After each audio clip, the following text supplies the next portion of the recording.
Good morning and welcome to the third webinar regarding Vision 2026, Newfoundland and Labrador's tourism strategy. Today's webinar is brought to you by the Department of Tourism, Culture, Arts and Recreation and Hospitality, Newfoundland and Labrador, in cooperation with Destination St. John's, Legendary Coast of Eastern Newfoundland, Adventure Central, Go Western Newfoundland, and Destination Labrador.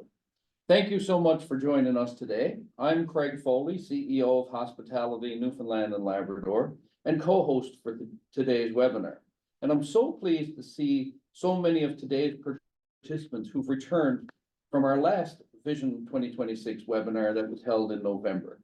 It's also great to see some new participants, and we want to encourage as many of our industry to participate in these industry update sessions as possible. I'd like to respectfully acknowledge the land on which we gather today virtually at the ancestral homelands of the Beothuk, the Inuit, Innu, and Mi'kmaq peoples. Hospitality Newfoundland and Labrador recognizes the diverse histories and cultures of these Indigenous groups that have shaped the place we work, play, and call home. We strive to build and maintain respectful relationships with all the peoples of this province as we search for collective healing and true reconciliation while honoring this beautiful land together. Today's webinar will be just under 2 hours and will be recorded for those who have registered but were unable to make it. Due to time constraints and the large number of participants attending, we will not be able to accommodate a live Q&A. So if you have specific questions, please post them in the Q&A box, and we'll try our best to respond to them from the floor. If we don't get to them from the floor, we will reach out as long as we know who asked the question. There will also be some poll questions throughout the presentation, so we encourage you to engage with us along the way.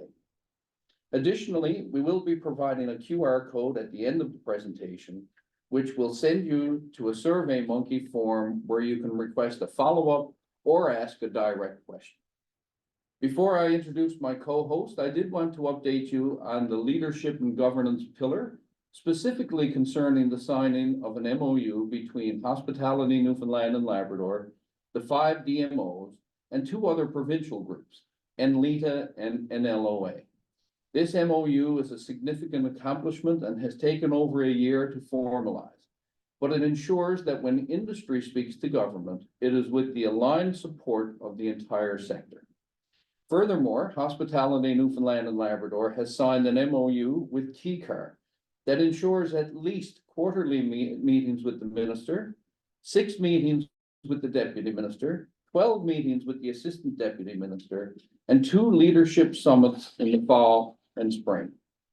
I'm very proud of the leadership of the industry who came together to develop and initiate a new leadership model, one that aligns our industry's voice on critical issues of importance. And speaking of deputy ministers, we are joined again today by Carol-Ann Gilliard. For those of you who do not know her, before her time with government, Carol-Ann is a former employee of Hospitality Newfoundland and Labrador and past CEO of the organization. So her time in tourism goes back a long, long time. Thank you, Carol-Ann. Welcome. All right. Thank you for that, Craig. Thanks so much, everybody, for being here again for another marathon session of our tourism industry vision update. We've got a lot of material to cover again today, so I appreciate everybody taking the time to be here. I am joined today by Krista Noseworthy. She is the brains behind this presentation here today. If there are any questions in the Q&A, Krista is going to attempt to answer them if they are research related. She is our senior research analyst with TCAR. And the other individual that I'm joined by is Lexi McKenzie. Lexi has recently taken a new position with Tourism, Culture, Arts and Recreation. She is the project manager for our strategic initiatives, and she'll be doing a lot of work to advance the initiatives in Vision 2026. So I'm going to dive right in and we will take it from there. Let's hope that slides advance. There we go. So we had a brief introduction from Craig, the welcome and introduction.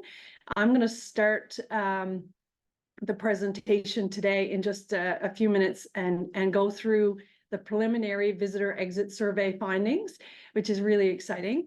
Then we will go into our travel attitudes and motivational study findings.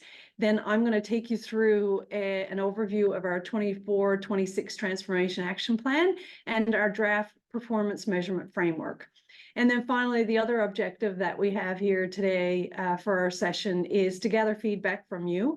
And so we have a variety of survey questions that we're going to be asking periodically throughout the presentation.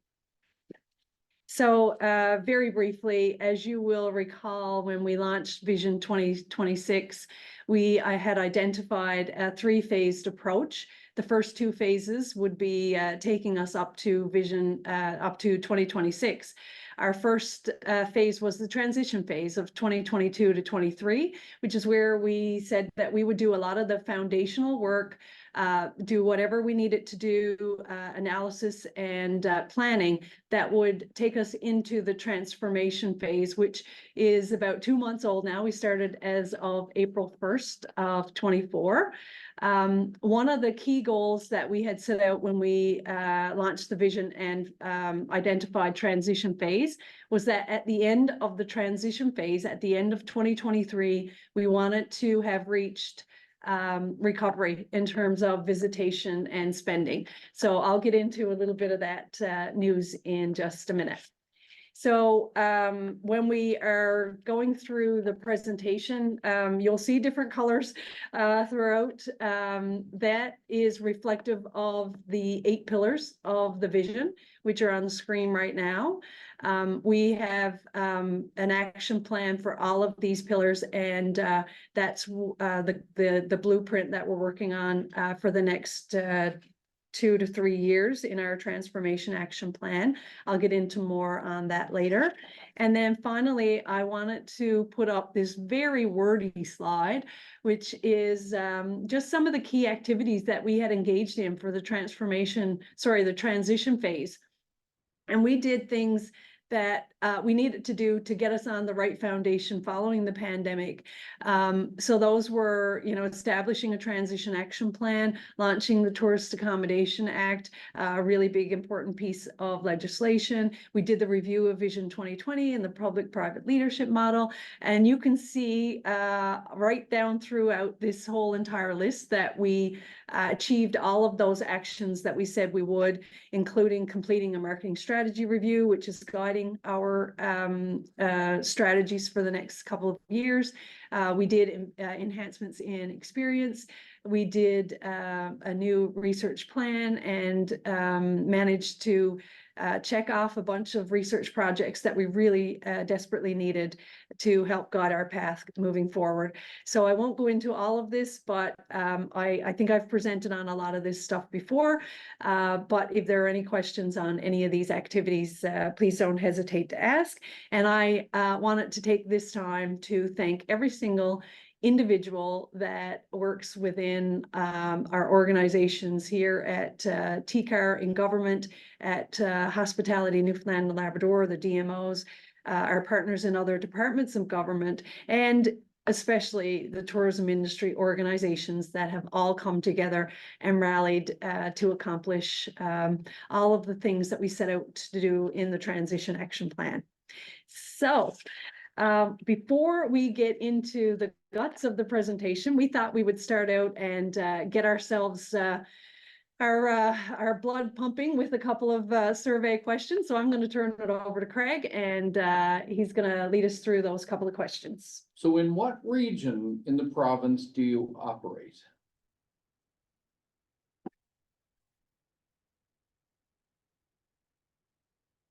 Give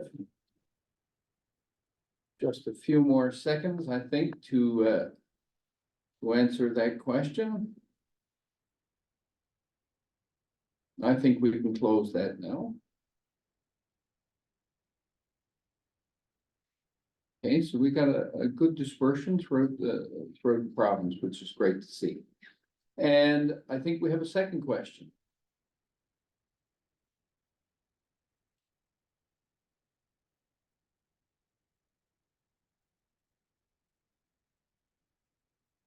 That's the results. Did we have a second question for there?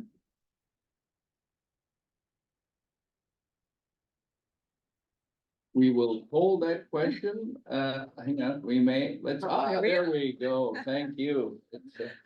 When it comes to expected visitation numbers, do you expect the 2024 tourism season to be below 2023 season, on par with 2023, or above 2023?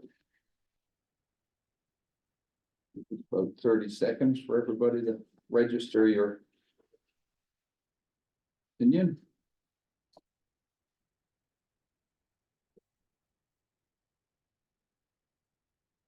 And we're seeing 46, 89% on par or above, which is encouraging to see.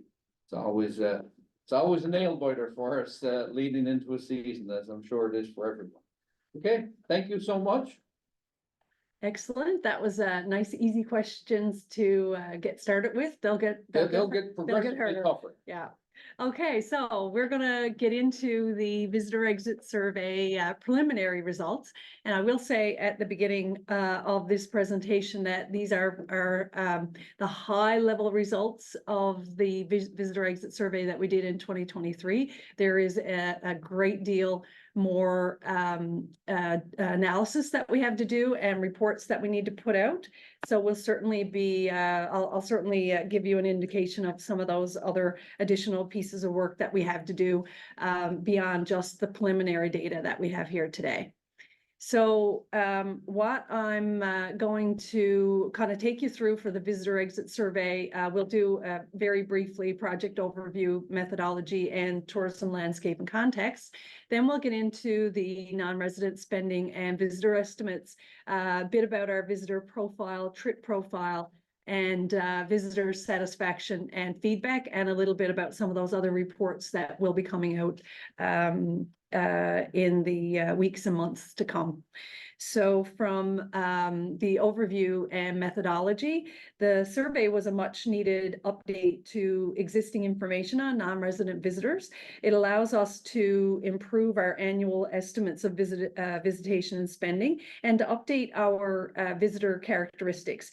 It provides fresh insights into visitor trip characteristics, where they go, what they see and do, how they spend their money, where they stay, and just gives us a sense of the overall visitor experience. The survey was conducted between May and October of 2023.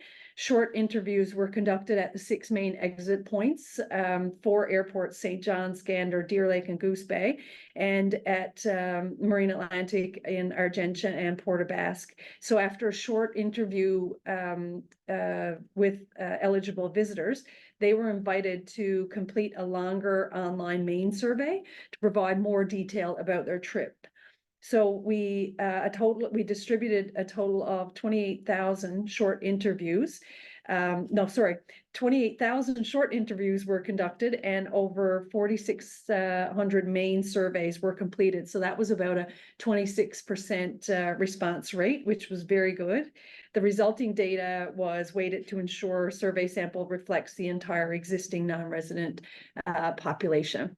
So a little bit of the landscape in 2023 for context before we get into some of the details. It's important to just start out that in 2023, we were still coming out of the pandemic, and tourism was continuing to show strong signs of recovery globally in Canada and in Newfoundland and Labrador. But as the post-pandemic recovery continued, we began to encounter other new challenges, such as the economic landscape, high inflation, rising interest rates, that put increased pressure on consumer confidence and discretionary spending. And but despite the economic uncertainty, research continues to show that leisure travel remains a top priority for consumers. We also have to keep in mind that the latest forecasts available to us, those from Destination Canada, also point that while leisure travel revenue is expected to surpass 2019 levels, which is largely driven by inflation, the overall visits are not expected to recover until 2024. And looking at the international markets in particular, overnight international arrivals to Canada remained 17% below 2019 in 2023. Visitation from the US was down 15%, and overseas markets remained 22% below 2019. And recovery here in international markets is expected in 2025. So in addition to a slower recovery from international markets, we also have to bear in mind that business travel has been slower to recover as well, with full recovery of the business travel not expected until 2026. So if we start to go into our non-resident visitation numbers, as a result of the 2023 survey, we were able to update our visitation estimates. So in 2023, Newfoundland and Labrador welcomed a total of 534,300 non-resident visitors. This is 14% above where we were in 2022, and that is 2% above where we were in 2019. I should say that 2019 wasn't our peak year. Our peak year was 2016, which is when we had our peak air access year. So we are pleased to say that in terms of visitor numbers, we have reached recovery at the end of our transition phase of Vision 2026, which was a goal of ours going into the transition phase. If we break down by mode of travel, we welcomed 351,000 visitors by air, just over 113,000 visitors by vehicle ferry, and just over 69,000 for cruise visitors. Air visitation was up 13% over 22, but still 6% below 2019 numbers. Auto visitation has been strong throughout the pandemic years and up 3% over 2022, and actually 21% above where we were in 2019. Cruise visitation has also been very strong, up 55% from 2022 and 32% above where we were in 2019. So very strong numbers. And overall strength in auto and cruise visitation has helped to offset the slower recovery of air visitation, which is also linked to that air service capacity that we have in the province. So moving on to spending. Total non-resident spending in 2023 totaled $612.3 million, which is 14% higher than in 2022 and 13% above 2019 spending levels. So spending by air visitors is up by 16% over 22, 6% higher than 2019. Spending by auto visitors is up 7% from 22 and actually 40% higher than in 2019. And then we have spending by cruise visitors is up 59% from 22 and 51% higher than in 2019. So those are some strong numbers. When you look at the spending estimates, it's kind of kept pace to some degree with inflation. So this is just another breakdown of some of the actual numbers in terms of visitors and in-province expenditures. I will now move into trip purpose. So some of those visitor characteristics. We'll start off in 2023. 41% of visitors were here for vacation. This is up from a notable increase from 2016, which was our last measure. And at that time, the composition of our non-residents was around 34% of total non-resident visitation. So certainly a significant increase there. 36% of our visitors were visiting friends and relatives, and this is up as well. That's up from 33% in 2016. 18% were here for business. So as we mentioned earlier, business is taking a longer time to recover. So this is down significantly from 2016, where we had 26% of visitation was business related. So, you know, in seeing the increase in visitation, we've certainly grown that vacation traveler, which has made up for that decrease in business travel. And then conference travel accounted for 2% of visitation, which is only down slightly from 3% in 2016. The origins of our visitors, where are they from? So overall, compared to 2016, we didn't see a significant change in our visitor origins. Most visitors continue to come from Ontario at 37%. So this is an increase up from 34% in 2016.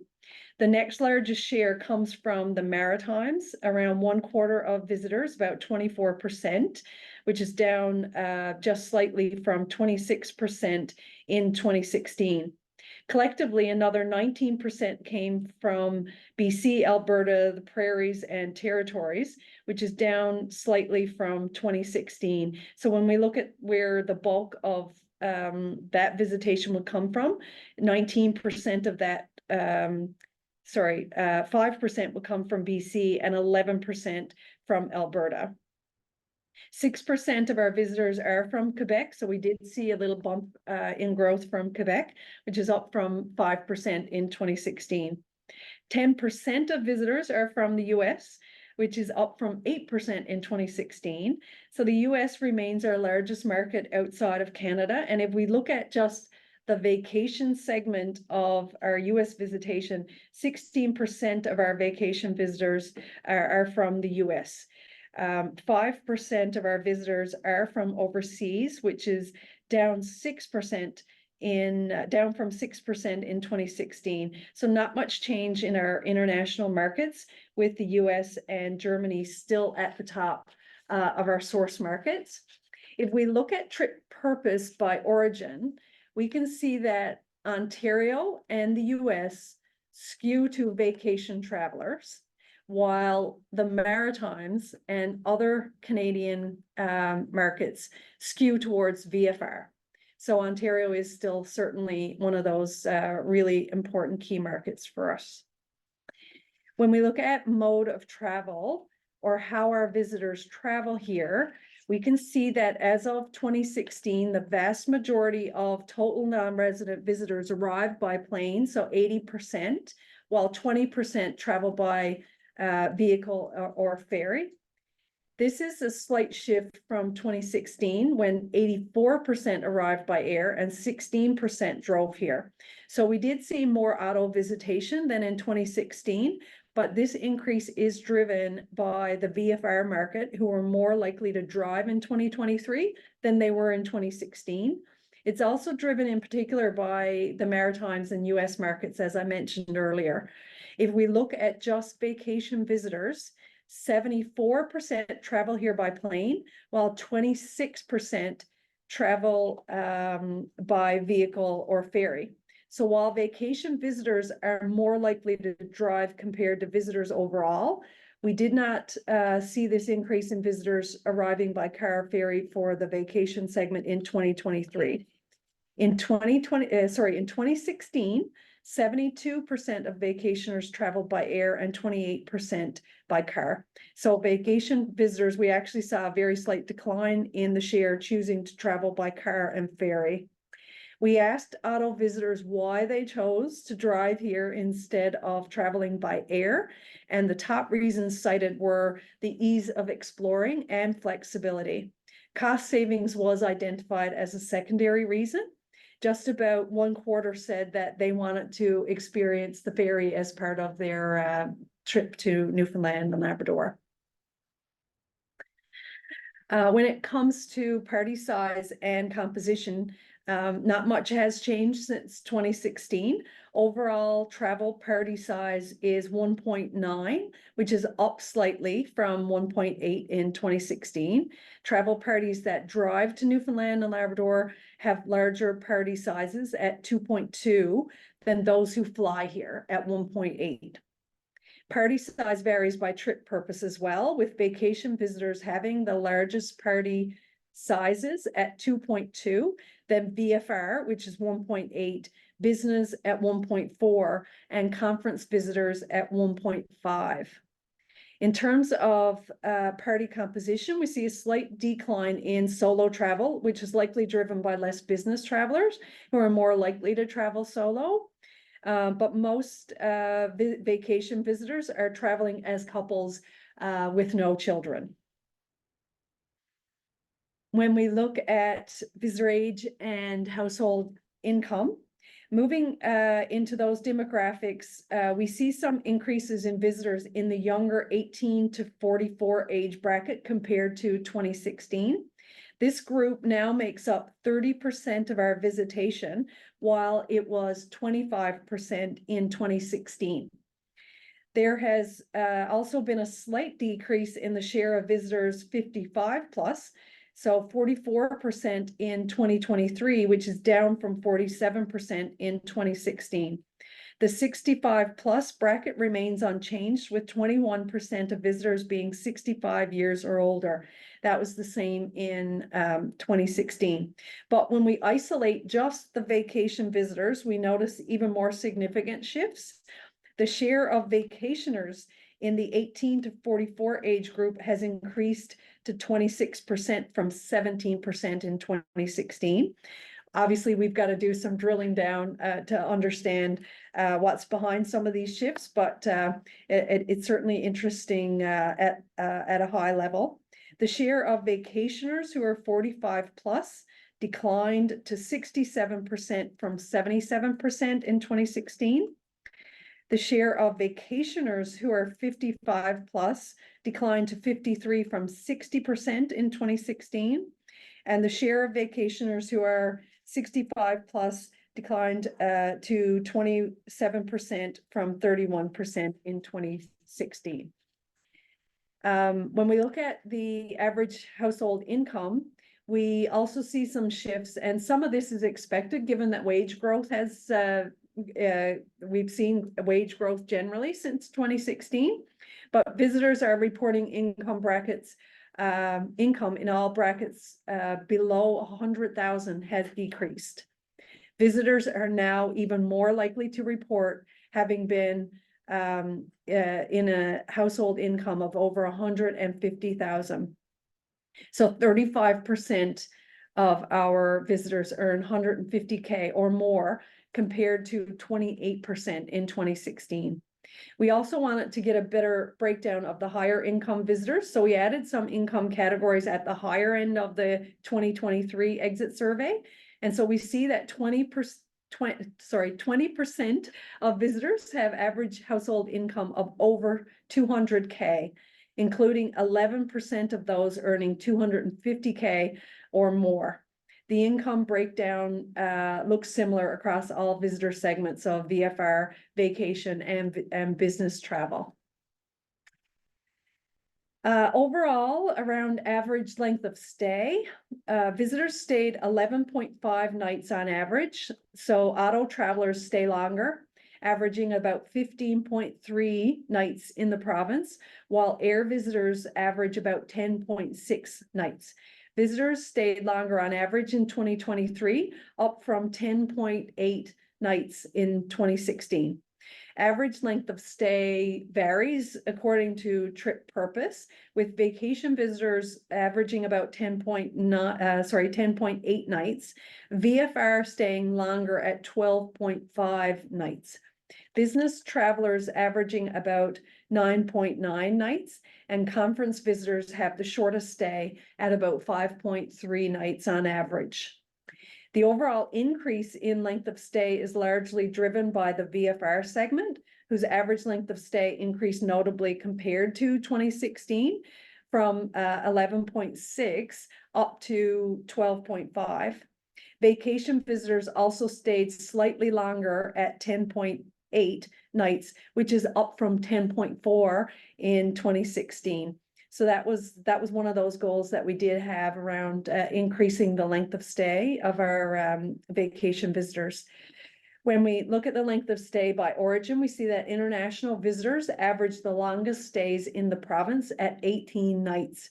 That's up from 14.6 nights in 2016. Visitors from BC, Alberta, the Prairies, and Territories stayed 13.8 nights, while those from Ontario and the US stayed just over 11 nights on average. Visitors from Quebec and the Maritimes averaged slightly shorter stays at just over 9 nights. While there was an overall increase in average length of stay, we also noticed an increase in shorter stays of 1 to 3 nights compared to 2016. So about 16% of stays were between 1 to 3 nights in 2023, and that's compared to 11% of stays in 2016. At the same time, we saw that the share of stays that were 21 plus nights increased from 5% to 8%. So some really good numbers there. When we look at all visitors, vacation, VFR, and business, 62% of overall are repeat visitors to the province. 38% are first-time visitors. The incidence for first-time visitors increased slightly compared to 2016, up from 35 to 38%. But when we look at just vacation visitors, the picture is nearly the complete opposite. 63% of our vacation visitors are first-time visitors, while 37% have visited before. But we have seen that there is a slight upturn in the repeat vacation visitors. So in 2016, that was 35%. So now it's at 37%. For those who said they have visited Newfoundland and Labrador before, we asked them when they last visited.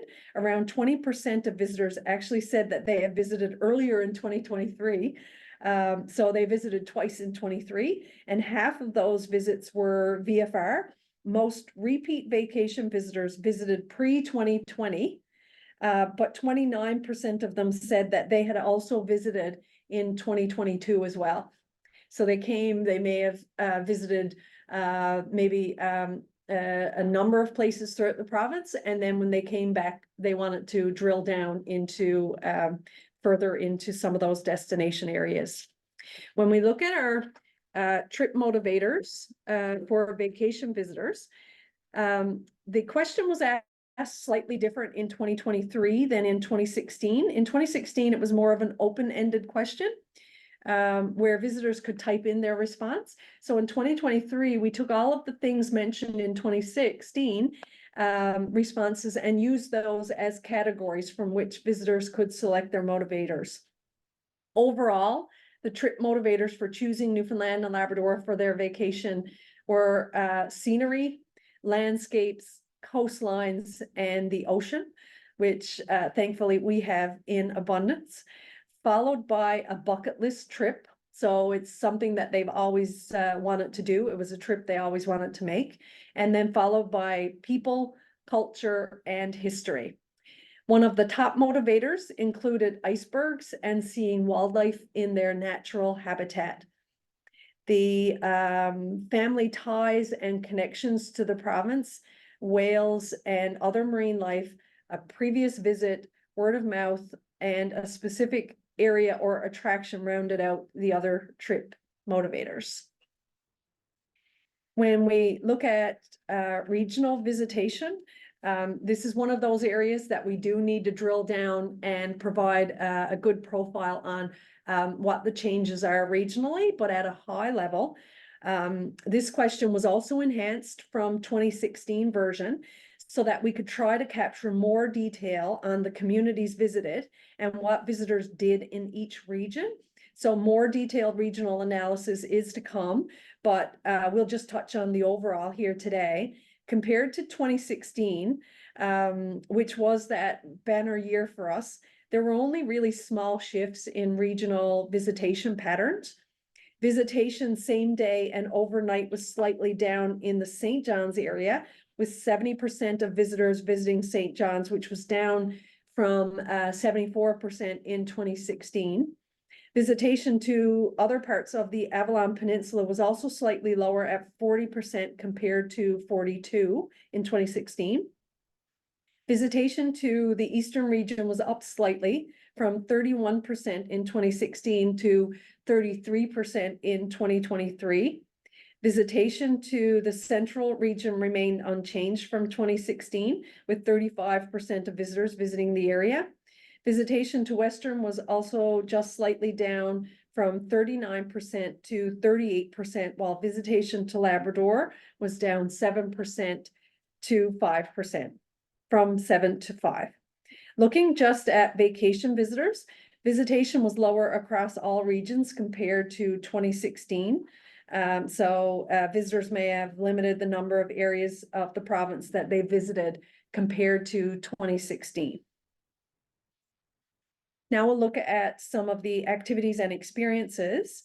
So this question was also refreshed in 2023 with new categories, and we've broken down some of the categories for top activities such as whale and seabird watching to have options for viewing from land or viewing from a boat tour, so that we would be able to really gauge the share that would be paying for those experiences versus those that would be enjoying it just from land or on their own. So with outdoor experiences, overall hiking and trail walking remains our top outdoor experience by a significant margin. 60% of our visitors reported hiking, and with an additional 4% reported hiking with a guide. 45% did some coastal sightseeing, 31% visited a beach, 27% a national park, 22% icebergs, 20% visited other parks and ecological reserves, and seabird watching was also very popular, with 20% viewing from land and another 14% viewing by boat tour. So that was strong. Whale watching was equally popular, with 18% viewing from land, another 15% taking a whale watching tour. So then moving on to our cultural experiences, experiencing local cuisine, exploring small communities, connecting with locals, visiting historic sites and museums, lighthouse experiences, visiting local pubs for live music, and visiting a microbrewery distillery were all the top experiences. For all of these activities and experiences, participation rates vary depending on trip purpose. So obviously we would see much higher levels of participation across all activities among vacation visitors who tend to do more and see more during their trip. But we do see some notable declines in participation in a range of activities and experiences compared to 2016. So suggesting that visitors perhaps did slightly a bit less during their trips than they did in 2016. If we look at accommodations, over 73% of visitors stayed at least one night in paid accommodations during their trip. So that's down slightly from 75% in 2016. Hotel motels were the most commonly used accommodation type at 55%, with dwellings owned by family and friends coming in at second at 39%, and dwellings not owned by family and friends, which would be short-term rentals, cabins, cottages, vacation homes, apartments. They were used by 20% of our visitors, and B&Bs were used by 14% of our visitors. So when we look at our average travel party spend, some good news in this area as well. Moving along to visitor spending, the average travel party spent $2,500, just over $2,500 in Newfoundland and Labrador in 2023. That's up from just over $2,000 in 2016. This increase obviously is on par with the inflation during this period. Air visitors spend $2,453 on average, while auto visitors spend slightly more at $2,724. Average spending by auto visitors is generally always higher than air visitors because they have longer stays and larger travel parties. Spending varies by trip purpose, with vacation visitors outspending other types of visitors. Vacationers spend on average $3,659 in the province, which is 5% higher than their average spending in 2016, which was $3,470. And so now we're at visitor satisfaction. As in 2016, visitors continue to rate most aspects of their Newfoundland and Labrador trip very highly. The percentages show the share of visitors who rated each experience at 8% or higher on a 10-point scale. Overall trip satisfaction is at 91%. This is a new category for 2023, and we'll continue to track this moving forward. 92% of visitors said that based on their experience during this trip, they would return to Newfoundland and Labrador in the future, and 90% said that they would be very likely to recommend Newfoundland and Labrador as a vacation destination to family, friends, and colleagues. In terms of rated experiences, visitors were most satisfied with the opportunities to experience diverse landscapes, the great outdoors, meeting local people, creating memorable moments, and discovering local history at historic sites, museums, and cultural attractions. Lower levels of satisfaction were noted for opportunities to enjoy local cuisine, also less satisfied with this aspect compared to 2016, and to shop for local crafts and gifts. In terms of customer service, signage, and accommodations, visitors were equally satisfied with the level of customer service at paid accommodations, signage welcoming them to Newfoundland and Labrador, visitor services, and customer service at restaurants. Lower levels of satisfaction were noted for paid accommodations, facilities, and amenities, and for tourism signage and for road signage. Most satisfaction categories were very similarly rated in 2016, with notable improvements in the level of satisfaction with tourism signage and road signage, up 4% and 5%. But still, obviously, some ways to go with that. Overall value for money, as in 2016, continues to be our lowest rated attribute, dropping from 70% to 68%. Visitors were given the opportunity to provide additional feedback with open-ended questions. What do we do well, or what could we do better? For things that we're doing well, visitors highlighted our people and our culture, our scenery, our landscape, nature, attractions, hiking trails, and food and beverage. For things that we need to improve, visitors pointed to road conditions, travel costs, signage, and food and beverage. So food and beverage makes both lists. For things, this is a topic that we'll need to further analyze to see if it's impacted by this time of year, by the time of year visited, or the regions visited, or the visitor segment. So a lot more detail that we'll have on this information. So, as I mentioned, we do have a lot more work that we have to do with the visitor exit information. So we'll do in-depth profiles of our vacation VFR business and conference visitors. We'll do our market profile updates as well, an analysis of our visitors from Canada, US, and international. We'll also do a regional visitation breakdown of the patterns, activities, and experiences. And then we'll also do some work to look at trip planning, sources used before and during their trip. I wanted to also extend a thank you to our key partners in helping us do the exit surveys in 2023. That would be our airports, St. John's, Gander, Goose Bay, and Deer Lake, and Marine Atlantic in Argentia and Port aux Basques. some of the key takeaways that I wanted to share with you, just because that's a lot of data. And so I wanted to work with Krista and the team to come up with some of the key takeaways. So despite softness in business travel and continuing recovery of air visits, strength in auto and cruise has pushed overall visitation above 2019 levels. So we have reached recovery in that.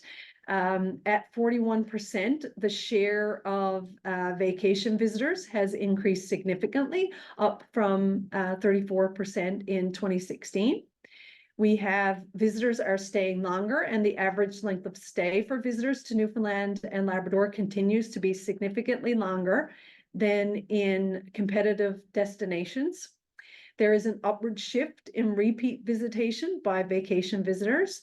There's a notable share of business, 33%, and conference visitors, 54%, that extend their work-related trips in Newfoundland and Labrador to participate in vacation and leisure activities. Vacation visitors are likely to recommend Newfoundland and Labrador as a vacation destination to family, friends, and colleagues.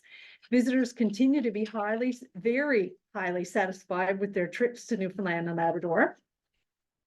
More visitors are driving and taking the ferry to Newfoundland and Labrador than in 2016, but this increase is largely driven by the VFR market. The majority of our visitors continue to be in the 45+ age bracket, but we're seeing some upward shifts in the younger bracket of 18 to 44. The share of visitors with household incomes of 150K or higher has increased, with visitors having household incomes of 200K or more. So I wanted to just capture some of those key takeaways from the survey. So now we're going to have, I think, 3 more questions. We're having 3 questions, which should give you a chance to catch your breath. And perhaps have a little drink of water. Drink of water, yeah. So first question, in your business, which booking trends have you noticed for the 2024 tourism season, high season? Check all that apply.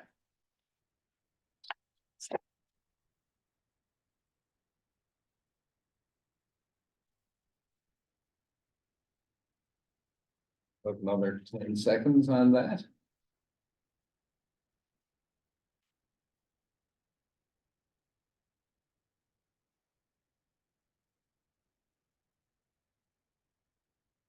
Okay, see the results. Wow. Has increased. Mm.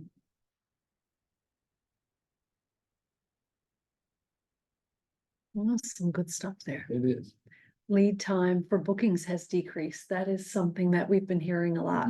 That is getting tighter and tighter. And some are saying that the lead times has increased. So yeah, mixed bag for sure. And the origin of customers has shifted. Interesting. Right. Yeah. That's a big one. Yeah. Okay, let's move into the next question.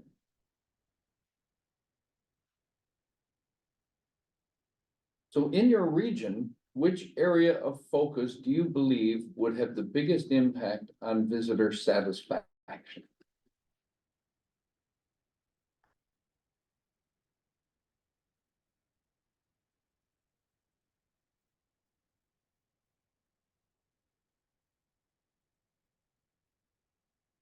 Give another 10 seconds.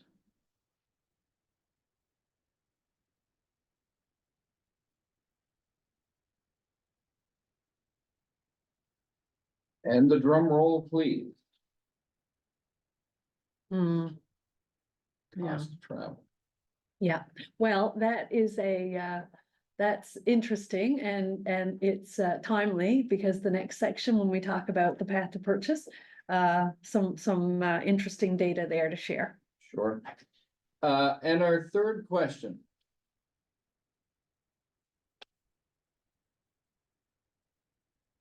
In your business, what priorities have you identified for your own product services that you think will help to improve your visitor satisfaction? Check all that apply.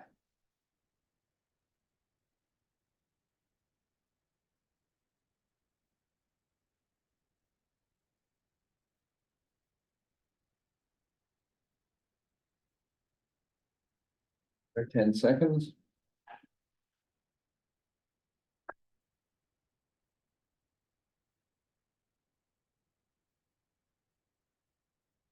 And the big reveal.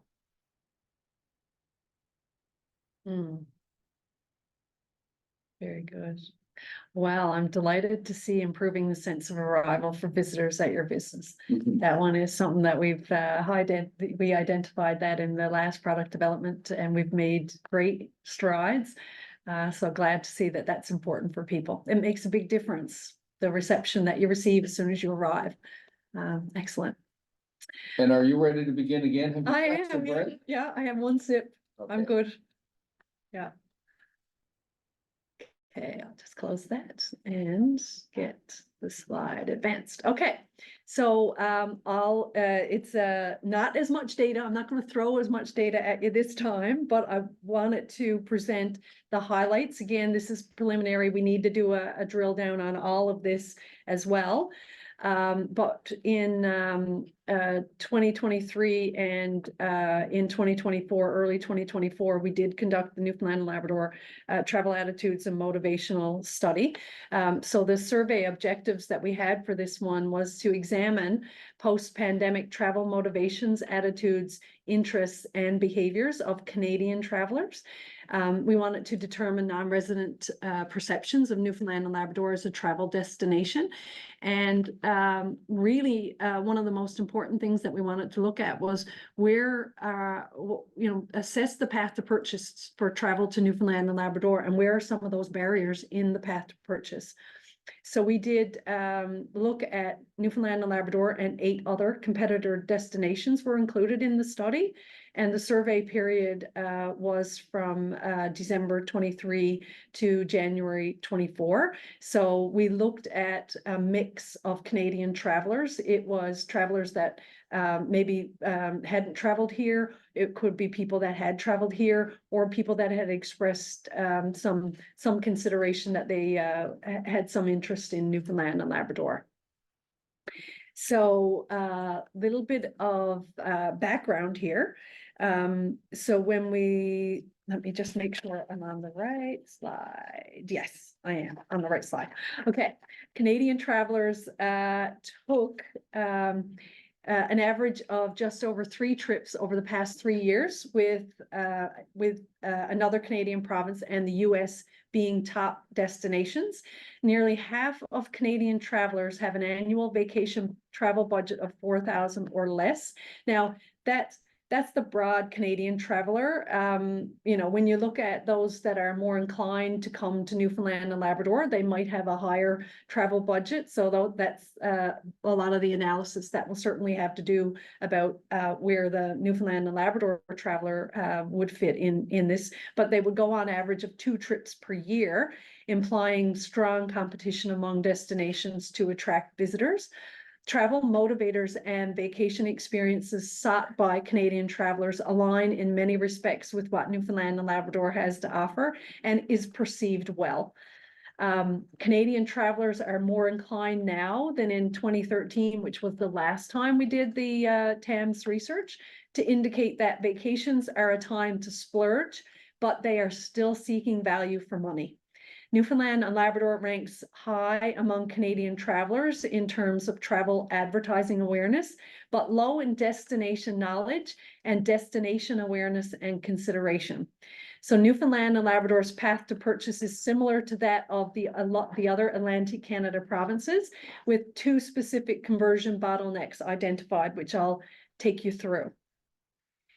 And this is really good information for us as we move forward with the transformation phase. So a profile of Canadian travelers. The TAMS survey looked at a variety of travel behaviors and motivators among Canadian travelers. Canadian travelers average 2 vacation trips a year. In terms of household spending on vacations, 44% have an annual vacation travel budget of $4,000 or less. So 37% spend between $4,000 and $10,000 annually, 11% spend between $10,000 and $15,000 annually, and 8% spend about 15% or more on vacation travel annually. Moving on to some of the travel motivators, nearly all Canadians say that they are conscious about selecting travel destinations and experiences that offer good value for money. Most travel as a way for them to release the pressure of day-to-day life and say that being outside and connecting with nature motivates them to travel. Canadian travelers were more divided when asked about sustainable travel practices or preferences. 41% that they make an effort to look for sustainable options when traveling, while 23% said they do not. A significant share of travelers, about 36%, were neutral when asked about sustainable travel. Moving on to top vacation interests and destination selection. When choosing where to travel on vacation, Canadian travelers prioritize destinations offering outdoor experiences in natural environments. They place high importance on destinations where they can interact with local people and experience local food and culture. They also seek out destinations with city amenities such as shops and restaurants. And I think even nighttime experiences might be included in the city amenities category. The opportunity to visit coastal towns and fishing villages is also important for Canadian travelers when deciding on a vacation destination. Most of these sought-after destination attributes align well with Newfoundland and Labrador and what we offer. So Newfoundland and Labrador as a vacation destination, so we asked them, they consider themselves most knowledgeable. So Canadian travelers consider themselves most knowledgeable about vacation opportunities in BC and Ontario. That is followed by Quebec and Alberta, with the least knowledgeable about opportunities in Atlantic Canada. And Atlantic Canada. So then, although Newfoundland and Labrador ranks last among tested destinations in terms of traveler knowledge, the province has seen the most improvement in this area since 2013 when we last did the survey. So with 23% of travelers rating their knowledge of Newfoundland and Labrador as very good or excellent in 2023, compared to only 16% a decade ago. So we've certainly made some strides there. For most destinations, the level of traveler knowledge are closely aligned with the proximity of markets. So travelers in Western Canada have the highest knowledge of BC and Alberta, while travelers in the Maritimes have the highest knowledge of the maritime destinations. One exception to this rule is Ontario, which enjoys a relatively high level of knowledge among travelers across all Canadian markets. So that's what happens when you're the middle child. So Canadian travelers rate Newfoundland and Labrador as one of the top destinations among its competitors, where they can best experience 17 out of the 27 tested travel activities. This includes 10 activities for which Canadians rank Newfoundland and Labrador as the top destination overall. So Newfoundland and Labrador is top ranked as a destination for the following vacation experiences: opportunities to view icebergs from land or boat, visiting charming coastal towns and fishing villages, viewing seabirds from land or boat tour, watching whales from land or boat tour, experiencing nature and unspoiled natural landscapes, experiencing local culture and connecting with local people, and having an opportunity to relax and unwind in uncrowded open spaces. Canadian travelers were also asked how they would describe Newfoundland and Labrador as a vacation destination. When prompted with a list of words and asked to select those that describe Newfoundland and Labrador, Canadian travelers overwhelmingly use positive words to describe the province. The top words used to describe were beautiful at 50%, welcoming at 44%, and friendly at 43%. Around 1/3 also described the province as down-to-earth, adventurous, and authentic. Only a minor group of travelers use negative words such as expensive, ordinary, or boring to describe Newfoundland and Labrador. Travel intentions, looking ahead at travel intentions in our market, about 19% of Canadian travelers overall indicated that they are likely to vacation in Newfoundland and Labrador in the next 2 years. The intent to visit Newfoundland and Labrador is the highest in Ontario at 24%, and the Maritimes at 23%, and the lowest in Western Canada at 12%. About 17% of Quebec travelers indicate they are likely to visit Newfoundland and Labrador in the next 2 years. So we wanted to, as I mentioned, one of the things that we wanted to do as part of this survey was to get a really good understanding of where the gaps are, where the bottlenecks are in our path to purchase. So if you look at the Destination Canada model of path to purchase, which was used for this particular survey, the steps on the path to purchase would be, you know, you're aware of the destination. Then you start dreaming about the destination and you start considering that they would be a vacation destination for you. Then you start gathering information for the trip. And then that moves into planning your trip itinerary. Then you start making travel arrangements and then booking a trip to the destination. And then hopefully if you've had a good experience, then you would be in what we would consider advocacy. So you'd be making recommendations or advocating on our behalf for people to travel to the province. Now, this is not always linear. You might start gathering information for a trip and then you might change your mind and go back, or you might start planning and start booking, or you might go back. So it's not entirely linear. But when we looked at the bottlenecks for Newfoundland and Labrador in the path to purchase, you can see that we have two key bottlenecks in our path to purchase. So, but what you can see is, you know, the other Atlantic Canada provinces, they have gaps and barriers in their path to purchase as well, because they are emerging destinations. But when you look at Ontario and BC, you don't see a whole lot of barriers in the path to purchase because they are so far advanced in their tourism development. So we're just going to break down a little bit about what these two key barriers are for the path to purchase. Wait, no, I just want to go back one slide if I can. One sec. So the analysis that was completed provides insights into how Canadian travelers move along that path to purchase for Newfoundland and Labrador and for other destinations.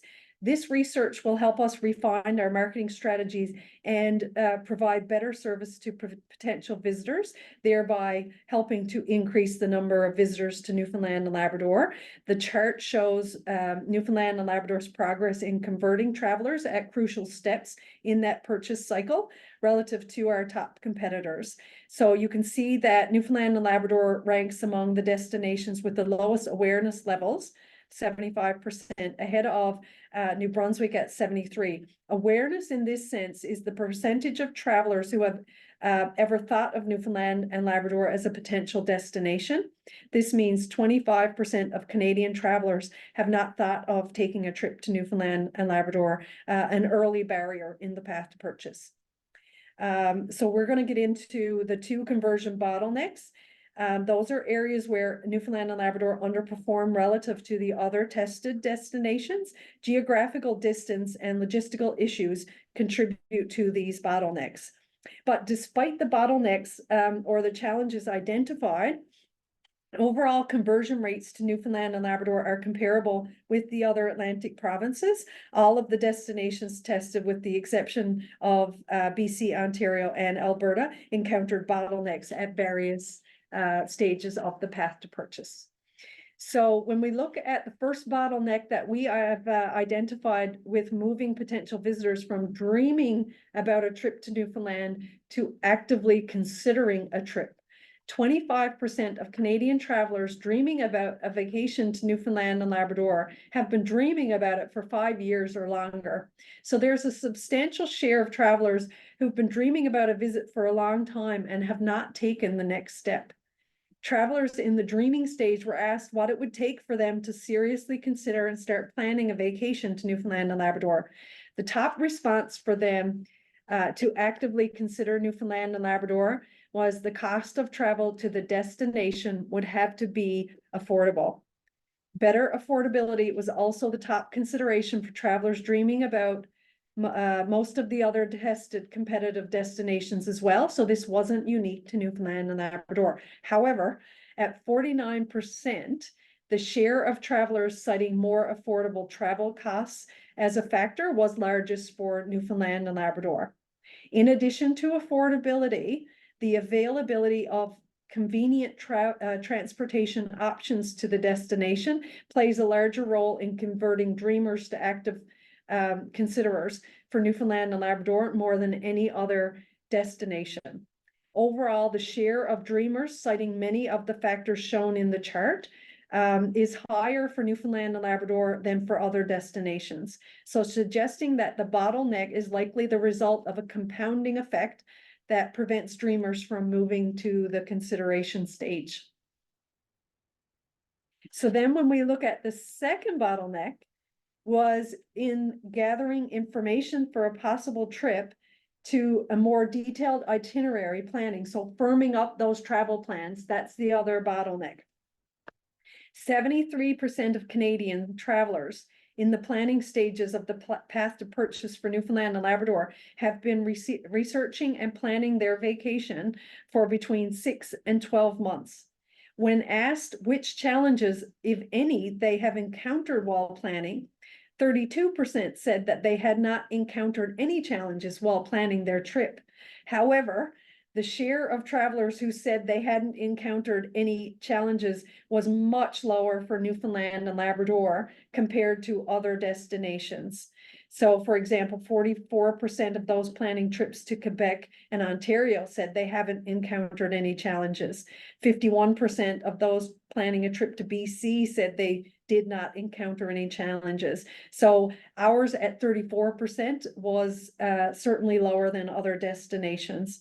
Some of the top trip planning challenges were common across destinations were things such as air travel prices, car rental prices. However, these challenges were elevated for those that were planning trips to Newfoundland and Labrador.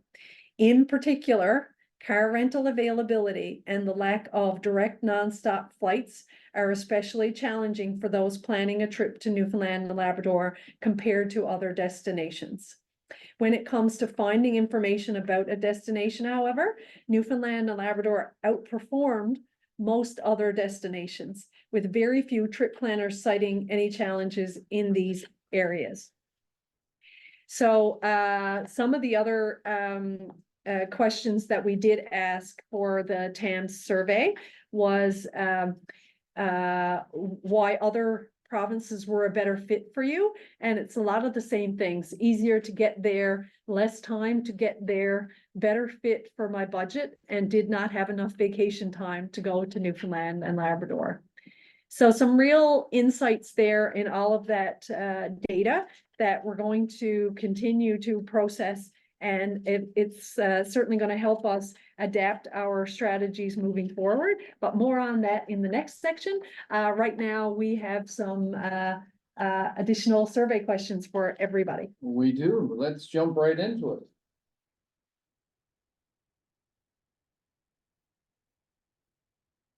Let's jump right into it. Juanita, There we go. Green room.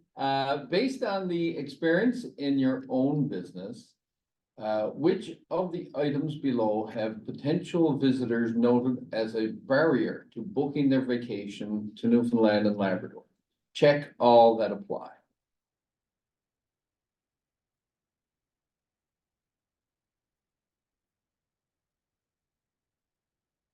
Another 10 seconds.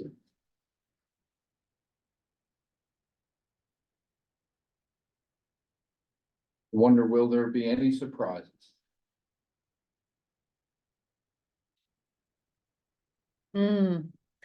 Are you surprised? Oh, I'm not surprised. no, No. it consumes a significant Yeah. part of our days, and yeah, And I don't know if it's appropriate to say it here now, but certainly the transportation working group that we're a part of is a key piece to addressing some of this. So it's, yeah, there's no surprise to that. So the next question.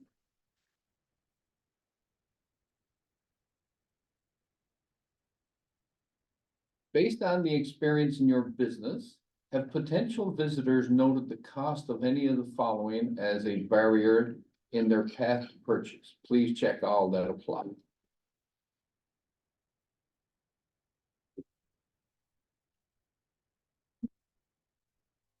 And another 10 seconds.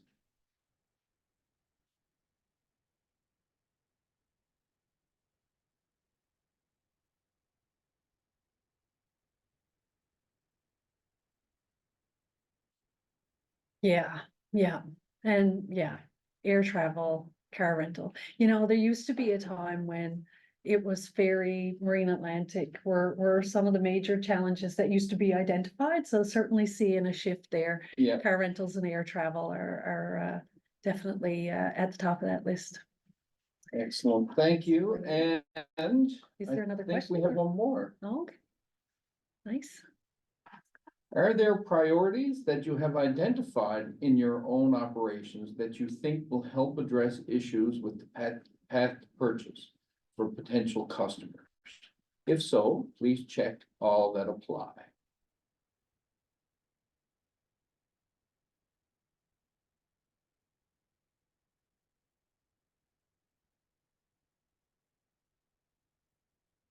Ten seconds.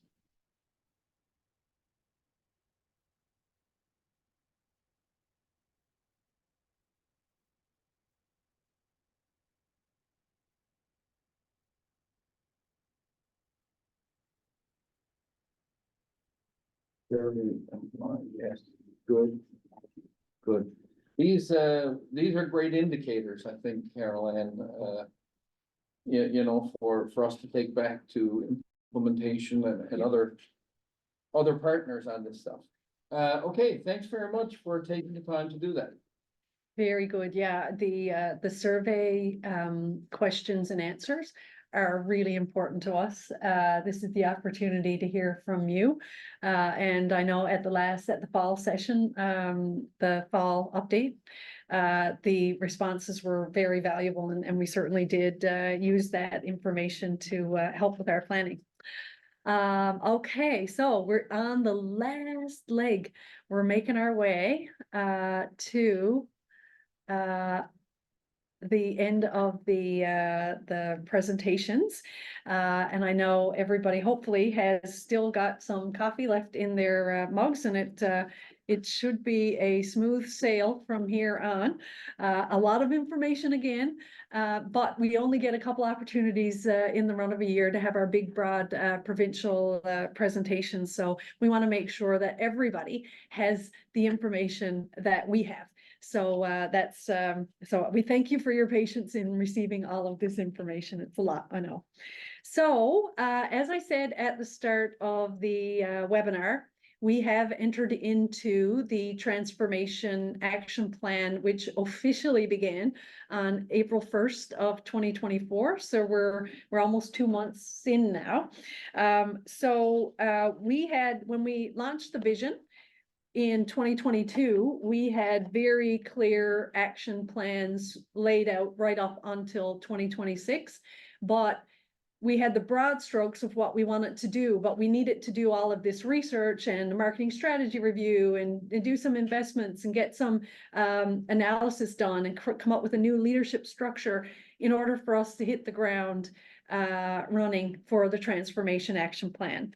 One of the very important things that we had identified as part of our new vision was that, and this came out in the review of the leadership structure, that when we reviewed what we achieved through Vision 2020, we had broad goals for that vision, but the recommendations that came out of the review was that we needed to have very clear, measurable targets that we were aiming for. And we can't just have we want to grow visitation. Well, how much do you want to grow it? When do you want to grow it? We want to grow spending. Well, how much? Those types of things. So we had identified in the vision that we needed to create a performance measurement framework that we would be able to use as our dashboard. And this dashboard is for all of us in the tourism ecosystem to have good, updated data all the time so that we're monitoring what we're doing and how we're doing. And that information can help us adapt our strategies more in real time than waiting for, big, large reports to come out and see how we did. So we want to be constantly monitoring.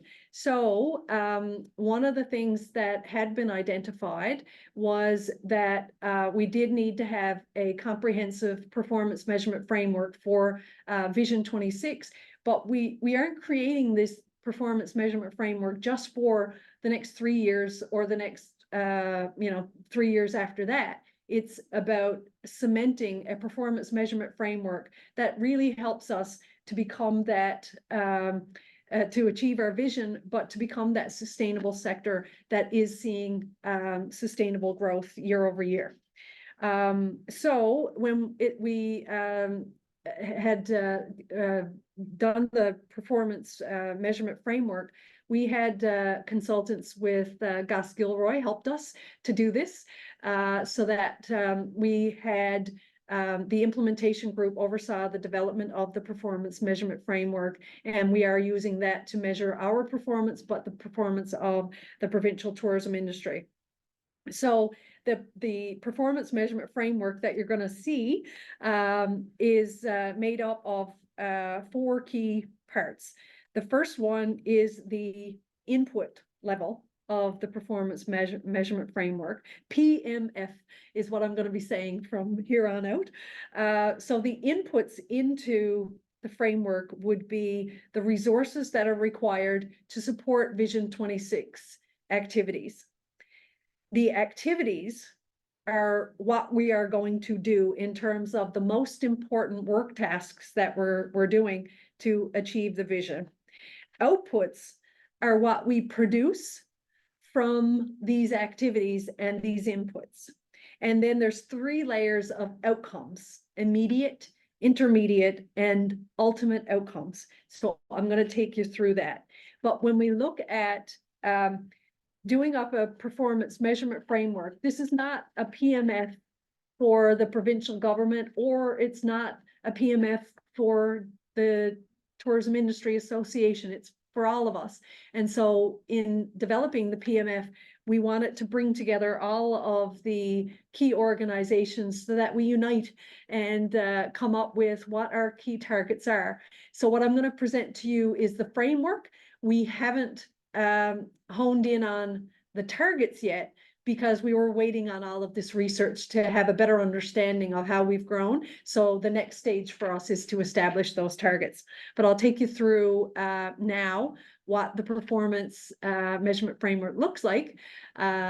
So it looks like a lot, but once you actually understand it, the performance measurement framework is actually pretty simple.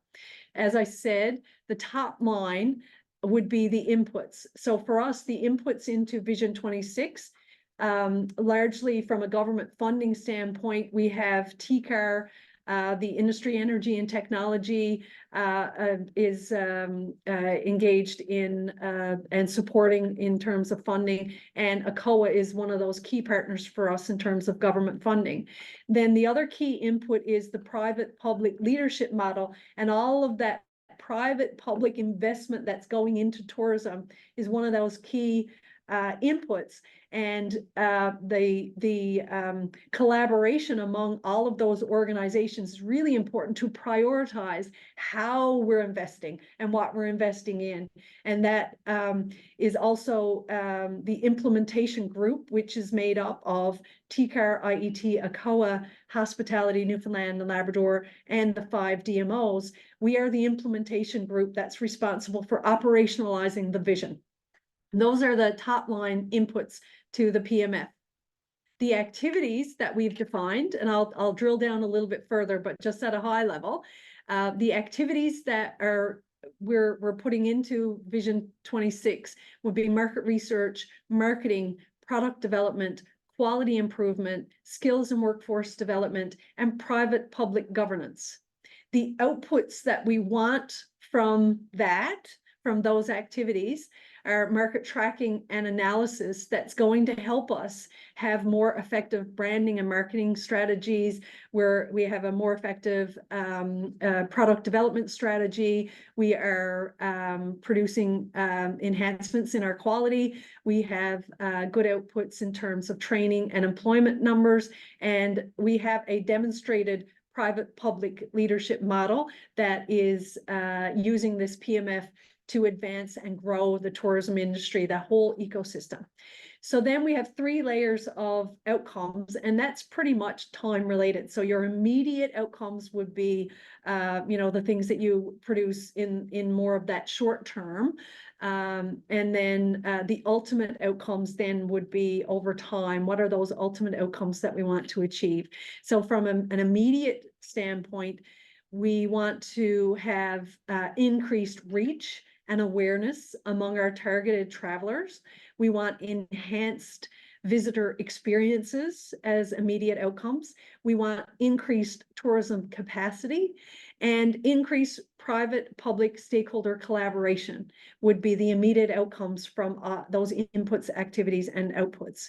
The intermediate outcomes would be, if we do all of that effectively, then we increase interest in travel to Newfoundland and Labrador. We become a more competitive sector, and we have more effective mobilization of the entire tourism ecosystem that's working to be the engine that drives the growth and sustainability in the industry, which is ultimately our outcomes that we want to achieve: tourism growth and a sustainable tourism sector. So now I'm going to take you through some of those layers. And I'm just going to do a time check to see, okay, we got lots of time, so we're in good shape. So there's a lot on this slide, but I just wanted to make sure that we were reflecting, while we have those the 6 key activities that we're working on as the activities for the Transformation Action Plan. Underneath each of those areas is where we bring in those 8 colorful pillars. And so we're not losing sight of the pillars, but we've just got them all plugged into our activities now. And so I'll take you down through what each of these kind of looks like and what our key focus is for the Transformation Action Plan.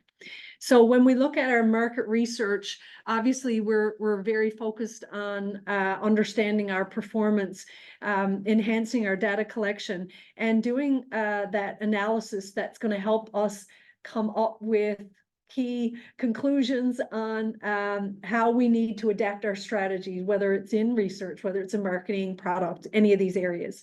So for 2024 to 26 in the Transformation Action Plan, we obviously have a lot of work to do to analyze and communicate the 2023 Visitor Exit Survey and the TAMS research. So I don't have a date for when they're going to be published right now, but that is something that when we do have those results put up there, even the high level stuff, we'll send out a newsletter to everybody and we'll communicate that through H&L and our DMOs. We have, for the first time, we have started to implement annual visitor surveying. So it's not going to be the deep dive visitor exit survey every year, but we are going to get some real-time validation at our main gateways. And that's going to help to see how we may be changing from year to year in terms of those high-level origins of visitors, their trip purpose, that kind of thing. We have some key research partnerships that we are working on. Certainly some new advancements with Destination Canada that we're working through with their new data collective and their Wealth and Wellbeing Index. We have a wonderful relationship with the Atlantic Canada Agreement on Tourism, and we have access to all of the research that comes through that agreement. And we also want to work with industry on our enhancing our research partnerships as well. We will continue to do our resident travel and tracking. And then the other big thing for us is that our annual reporting will be through the lens now of our new performance measurement framework. When we look at marketing, we have three key buckets that we have under this activity, which would be advertising and communications, travel, trade and media, and visitor services. Under advertising and communications, there's so much that we could say on this slide. So to keep it brief, I've really tucked it all into a very tight few bullets, but there's a lot of work for us right now to drill down into the exit survey and the TAMS intelligence so that we can adapt as we need to in our marketing strategy and our activities. We want to continue to focus on those barriers in the path to purchase. We know that there is a great deal of interest in traveling to Newfoundland and Labrador, and we have to focus in on converting. And that's not just government and the work that we do for marketing. All of us have a role to play in focusing on those barriers in the path to purchase. We want to have a balance in the upper and lower funnel. Our awareness is very strong, but the awareness of our destination knowledge, we need to work on that. So we got to keep balance in both awareness and the lower funnel activities that we have.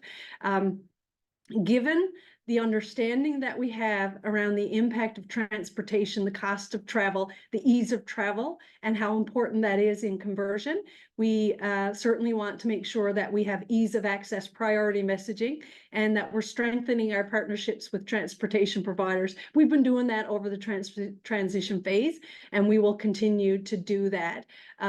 Craig mentioned earlier our transportation working group. That's really important. We'll definitely want to keep that moving forward, but we also are working on actual marketing partnerships with airlines like WestJet, for example, and working on the UK direct route and working with other airlines on their promoting the direct routes in from other domestic markets in Canada. And then from a marketing standpoint, we do have to put a focus on that season extension and the high value guest experience differentiation. That we really need to do a better job of differentiating those tourism services and attractions that are really aligned with the desires, expectations, preferences of our non-resident vacation travelers. From a travel, trade, and media standpoint, we want to continue to work with our DMOs and work with industry on maximizing the efficiencies in our show and marketplace participation. All of us collectively spend a lot of money, effort, time, resources on our shows and marketplaces, and they're very, very important to us. We do want to make sure that we have defined strategies and coordination. So we're maximizing the effectiveness of our participation and maximizing our resources and where we are. And when we can do that, we can then explore new emerging shows and marketplaces. We also have switched a little bit of our priority when it comes to FAMs to lean more towards the trade FAMs versus the media. And that's where we're kind of moving that balance from building awareness down a little bit more lower funnel. And we want to explore niche trade opportunities, and obviously the visitor exit survey results and the drill down is going to be very helpful in that regard. When it comes to visitor services, we have done a lot of work on studying our visitor services, not just the visitor information centers, but the actual visitor information that we put out there and how we put out there. So that was the reason why we kind of went down the welcome desk and developed that campaign, was around visitor information and making sure that we were making it easier for people to find the information they were looking for. So we want to do an expansion of welcome desk and more integration of that into our activities. We have done a review of our call center and counseling activities. So we will be making some changes there, more to come on that. We have already at the fall session, we said that we were going to be making some changes to the travel guide and our visitor information adaptations. So that's moving ahead. And we really need to start wrapping our head around AI opportunities. There are artificial intelligence is already playing a role in visitor information and visitor services. If you go in and you type anything into any of these AI platforms, you'll be able to get information about Newfoundland and Labrador. We got to make sure that the information that's being spit out from any of these platforms is the right information, that we have the right information in there. We're working a lot with Destination Canada on, they are certainly leading the charge on understanding AI opportunities. So when it comes to product development, this is a really big pillar for us in the performance measurement framework. Access is at the top of the list for us, and we saw in the path to purchase research that it is an important thing for us to have good focus on. So we'll continue to do our collaboration around with our transportation stakeholders, particularly focusing on air access capacity, domestic, continuing to grow our domestic capacity, but advancing the direct routes to Europe, and also finally getting that US direct route would be amazing. And also when it comes to transportation, you could see that car rental access is one of those things that's really important to all of us. And we're very pleased to have the car rental agencies participating on our transportation working group. And we're also, from an access standpoint, working on marketing partnerships and the promotion of routes and season extension. When we're talking about our experience priority categories, we will continue to advance the priorities around high-value guest experiences in arts and culture, culinary, Indigenous, and nature-based. The big thing for us moving forward is the implementation of our Experience Excellence program, which is not necessarily the name of the program, but it's the sentiment of the program. It's the program that we're going to use to make sure that we're differentiating the excellence in our high-value guest experiences. We are continuing to work on improving some of those gaps in the visitor journey. The key priorities there, we already talked about culinary up in our experiences, but culinary is also one of those visitor services gaps that we need to be working on. We are completing an accommodation needs assessment. I think somebody asked what the accommodation needs assessment was. We're looking at where we have gaps in our accommodations in terms of actual physical accommodations and quality and what the needs are. But we also wanted to do this in understanding what the demand will be for accommodations so that we can inform our investment attraction and succession planning when it comes to accommodations, which are such a vital component of the tourism industry. Visitor journey gaps, we know that people want to be traveling more in the off-peak season, so we need to enhance our seasonal offerings and again continue with our high value differentiation of those experiences in Newfoundland and Labrador that are very geared towards our non-resident markets. And we'll continue to work on sense of arrival, signage, and wayfinding, because we certainly do know that we have some work to do there. Season extension, we are going to be working on establishing 4 to 6 seasonal clusters throughout the province and working to build our season extension capacity. We also understand that there has to be some major attraction work in the province. We are pleased to work with Destination Canada and the Atlantic Canada UNESCO Corridors partners. That is, I don't have time to go down into all of these projects. That's another presentation for another time. But that corridor project is looking at how do we build synergies among all of those UNESCO sites in Atlantic Canada to help promote and better leverage each other for driving visitation. We continue to work on the Great Coastal Trail. Marble Mountain is moving forward with its 4-season planning, provincial parks investments, there's a ton of arts investments, with 2024 being the year of the arts and Come From a Ways back again in 2024. That's just a snapshot of some of the major attractions that we have, but there's a lot of work happening throughout the province on creating major tourism attractions. Plus, we have major events attraction that we're working on. 2025 is fast approaching, and that's going to be the year of the Canada Games, which is going to be a major event here in Newfoundland and Labrador. But there are other major events happening later this year, throughout the summer, and Celebrate NL is a really important partner within the provincial government. That's Crown Corporation that's helping to build that provincial event attraction, working with our municipalities and DMOs.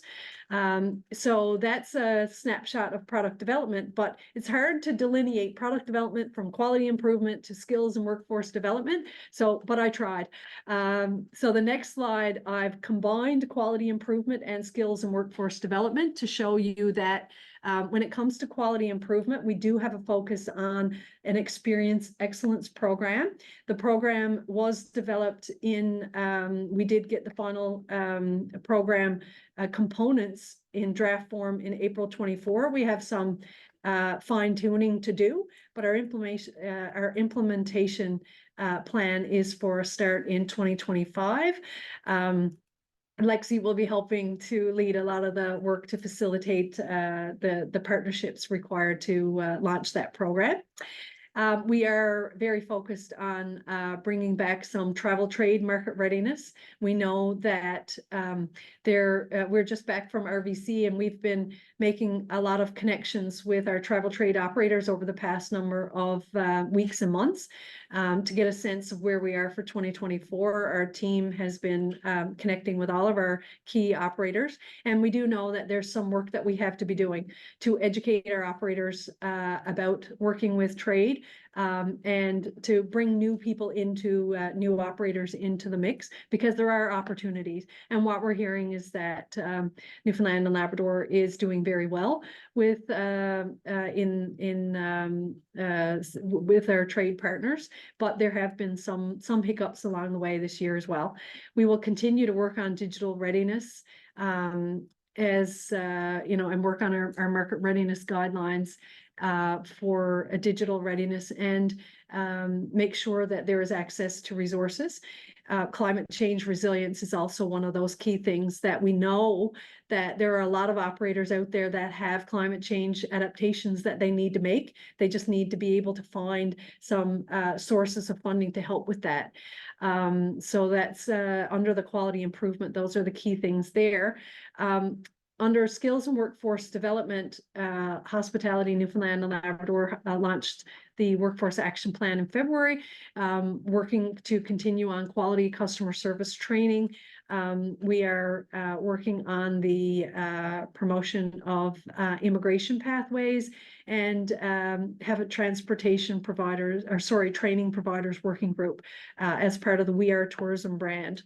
The other two big important things that we have under the bucket of quality improvement and skills and workforce is Hospitality Newfoundland and Labrador, as the lead in the implementation group, is working on the tourism industry equity, diversity, and inclusion strategy. So that's currently under development. And when that strategy is available, we'll certainly have an implementation plan with the implementation group. And under that bucket, we also have the opportunity with well-being that we play a really big role in the quality of life for people of Newfoundland and Labrador. And so we've plugged into the well-being initiatives of the Health Accord and the Health Transformation initiatives that are happening in the province. We are on a working group underneath the Wellbeing NL Steering Committee, and there is a Wellbeing Week in September. It was the inaugural one was last year, and they're having another one in 2024. So we certainly want to have our tourism operators integrated into any of the wellness activities or quality of life activities that you have available in your region. That was very fast, I know, but yeah. So lots to talk about in all of these activities. So under private public leadership, those activities, we have a new leadership structure. So we'll be continuing with our strategy sessions with leaders and providing province-wide communications. We also have, as Craig may have mentioned earlier, maybe I wasn't paying attention enough, Craig, when you were talking, but I think we did say that we will be having regional sessions led by the DMOs in partnership with H&L and TCAR and our other partners on the implementation group.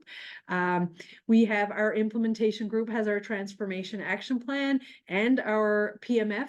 What we'll be working on in the next little while is coming up with what those key targets are, and I'll take you there in just a second. We are continuing with our destination development planning, but it's about vision alignment. And so we're already working to align some of our key destination areas with the vision.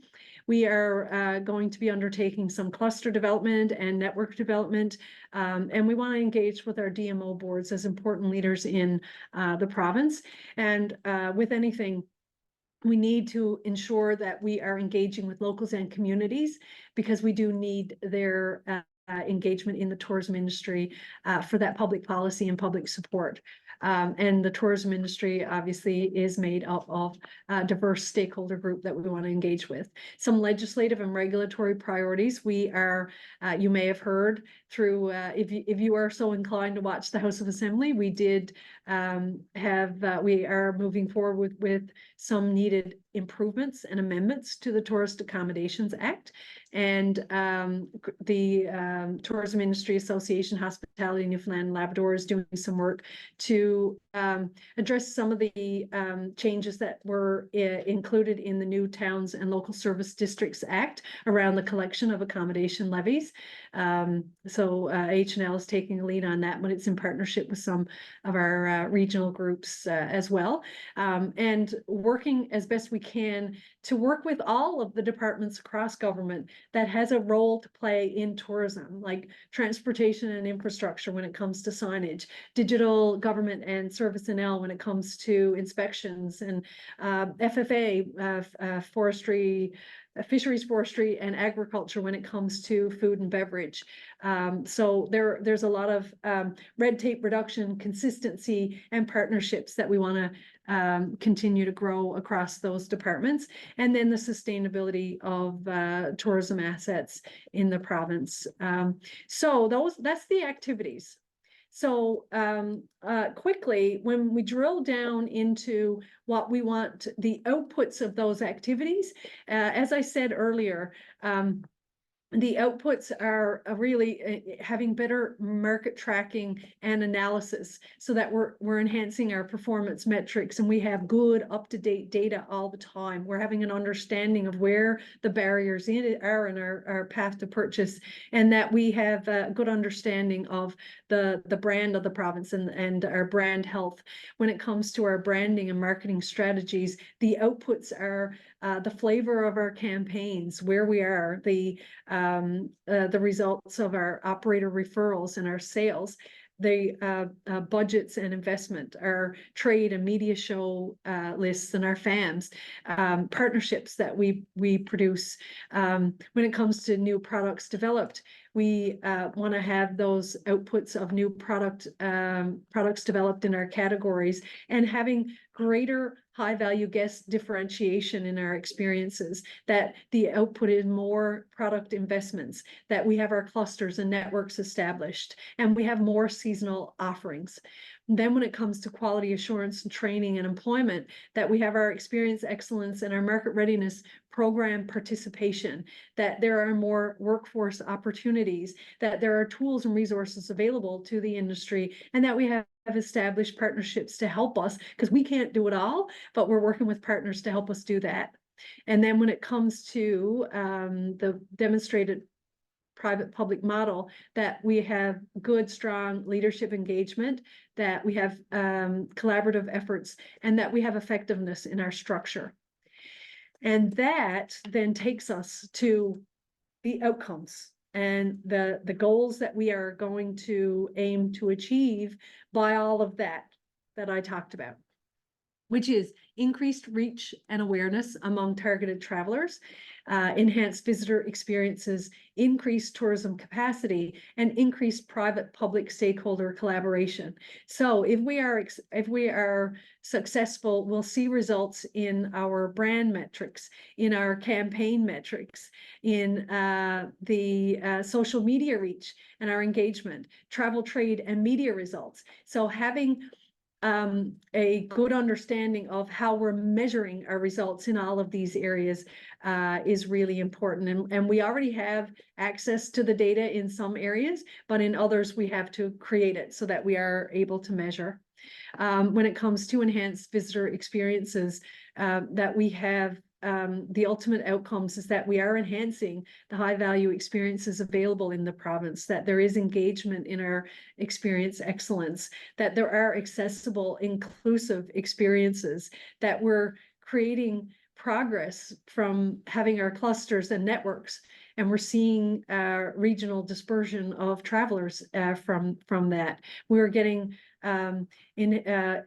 visitor satisfaction results are increasing.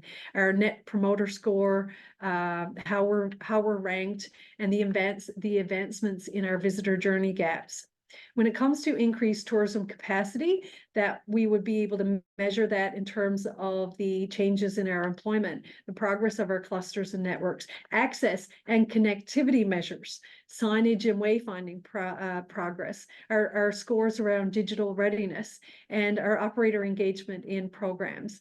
And then increased public and private stakeholder collaboration would be in the outcomes of the partnerships that are established, communication and engagement that we have, the diverse stakeholders that are engaged in that model, and the satisfaction with the level of engagement. So those are some of those immediate outcomes that we're looking for. Then the more of that medium term, intermediate outcomes that takes a little bit longer to measure would be increased interest in travel to Newfoundland and Labrador, that we're becoming a more competitive sector, and that we have effective mobilization of our tourism ecosystem. And we're going to measure that in terms of travel intentions from our key markets, the likelihood to visit Newfoundland and Labrador, movement on the path to purchase, and measuring how we've managed to address some of those gaps. Continued social and other engagement, our call volumes, our guide and map orders, for example.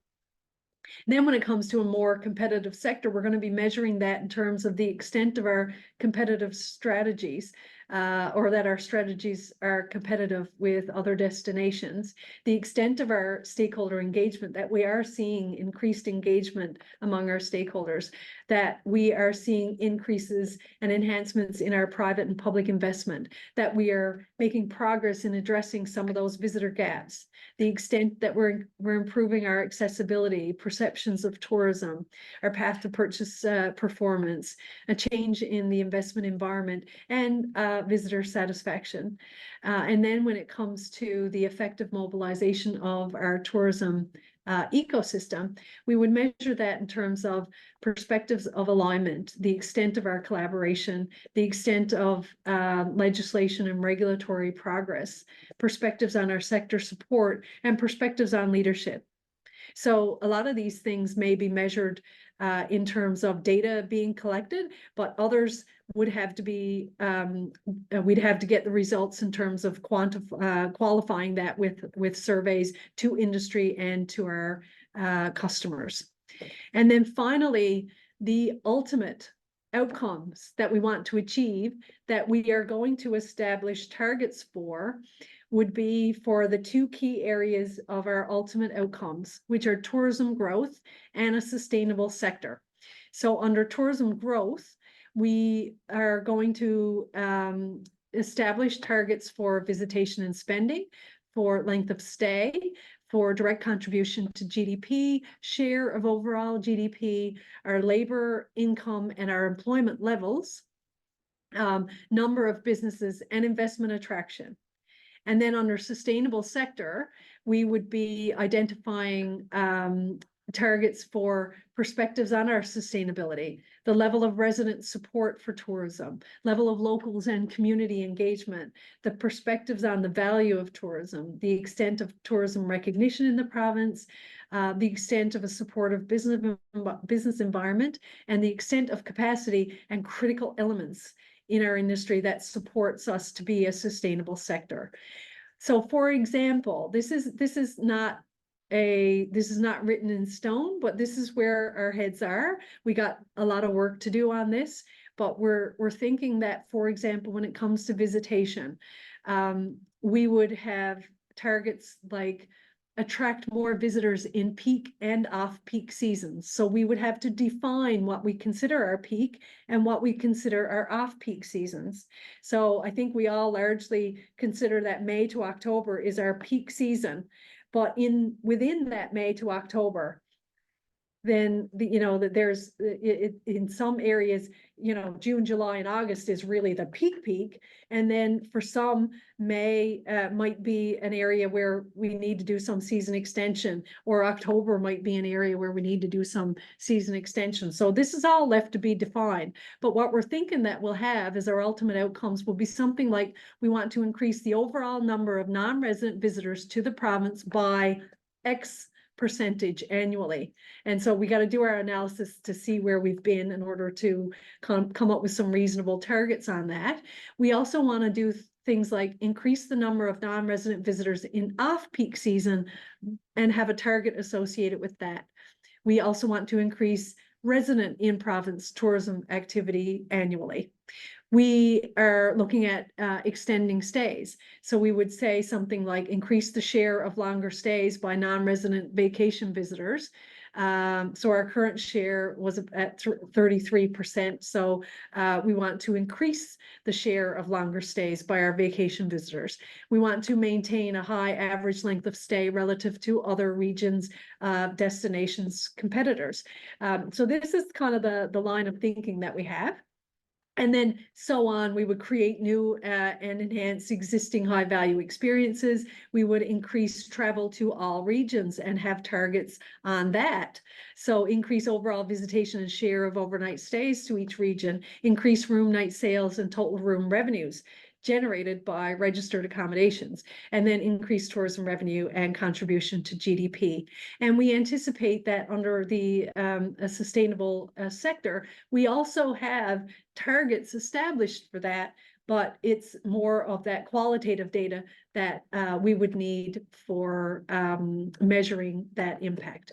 So that's a lot of information for you, but this is a really critical step for us that we need to have in place in order for us to be able to constantly measure and monitor the progress of all of the inputs that we're putting in so that we can adapt and move in the way that the trends and patterns are telling us that we need to move, so that we aren't growing stagnant, that we're always on top of all of our dashboard and we're making adjustments where we need to, and we have that access to timely information.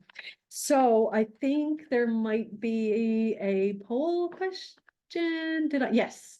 Okay, there is a poll question. I think we have time. We had one final question. Okay, one final question. Excellent. What are some of the metrics you have in place to help monitor your own performance goals and/or contribute to the overall provincial performance goals? Check all that apply.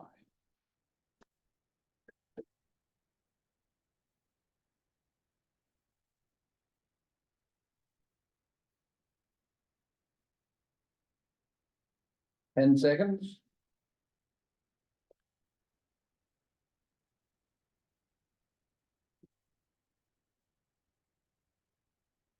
And the results.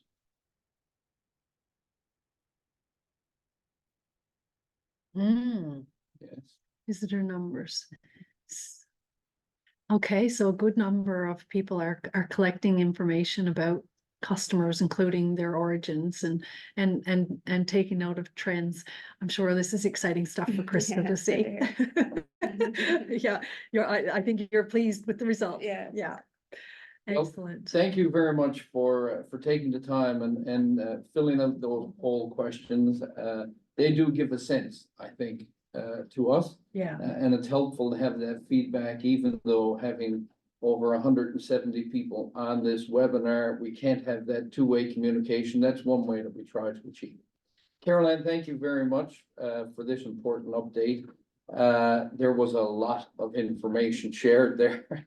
And I'm sure operators have found this information insightful, and hopefully it will help them in developing and delivering on their experiences. A special thank you to Kristen Olworthy and Lexi McKenzie from TCAR and Juanita Ford from Hospitality Newfoundland and Labrador for supporting Carol Ann and I for this webinar. Thank you to the Department of Tourism, Culture, Arts and Recreation, the Department of Industry, Energy and Technology, ACOA, and the cooperation of our regional destination management organizations who help bring the vision to life. Destination St. John's, Legendary Coast of Eastern Newfoundland, Adventure Central, Go Western Newfoundland, and Destination Labrador. Don't forget the QR code that's here on your screen. If you want to follow up, or if you think so, if you want to follow up, just follow the QR code. It'll bring you to a Survey Monkey. Or if you have a specific question that didn't get answered, that way we'll be able to answer that knowing who we're responding to.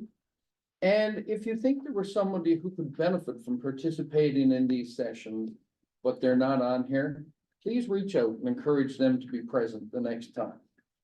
While we have committed to these provincial webinars, we will be working on delivering future in-community sessions in the regions. And most importantly, thank you for taking the time to tune in today and for your commitment to growing tourism in Newfoundland and Labrador.